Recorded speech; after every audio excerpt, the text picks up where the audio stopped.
ॐ अज्ञानतिमिरन्धस्य ज्ञानाञ्जनशलाकया चक्षुरुन्मिलितं येन तस्मै श्रीगुरुवे नमः।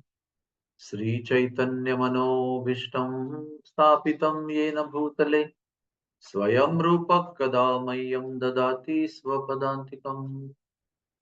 श्रीकृष्ण चैतन्य प्रभु नित्यानंद श्री अद्वैत गदाधर श्रीवासदि गौर भक्त वृंद।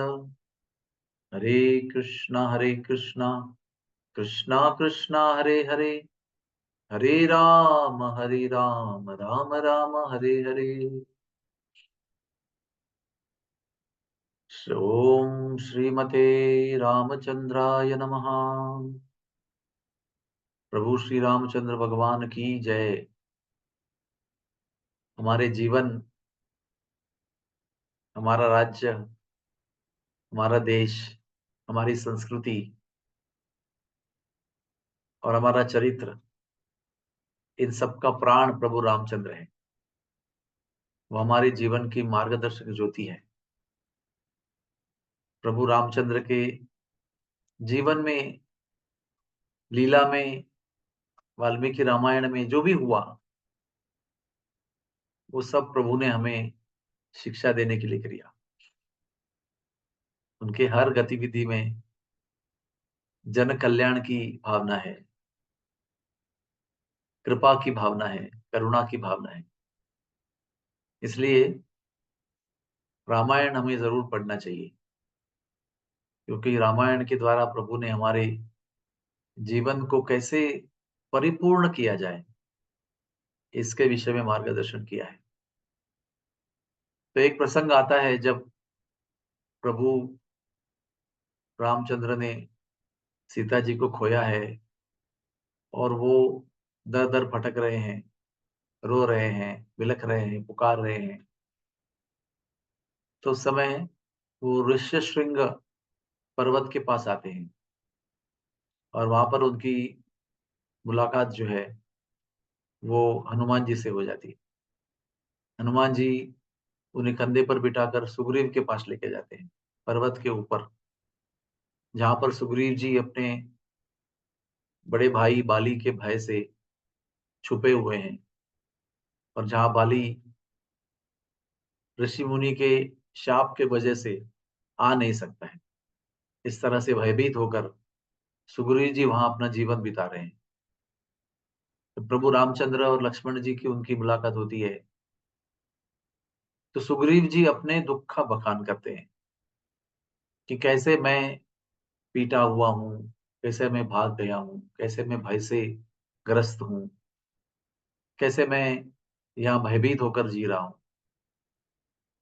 तो प्रभु उसको बताते हैं कैसे हम वनवास को प्राप्त किए, फिर कैसे हमारे पत्नी का हरण हुआ और कैसे हम दर दर भटक रहे हैं उनकी खोज में।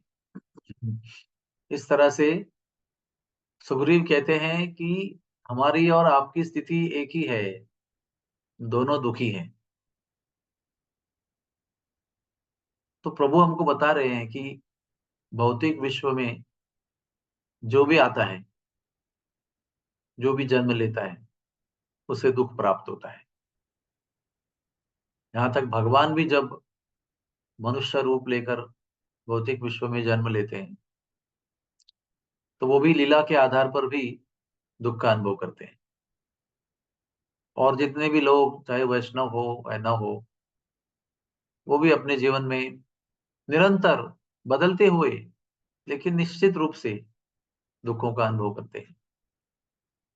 ये एक ऐसा सत्य है जिसको किसी भी अहंकारी व्यक्ति को स्वीकारना पड़ेगा, और नम्र व्यक्ति को ये स्वीकारना बहुत आसान हो जाता है। तो नंबर वन, दुखालयम अशाश्वतम। भौतिक जीवन जो है वो दुखों से भरा हुआ है।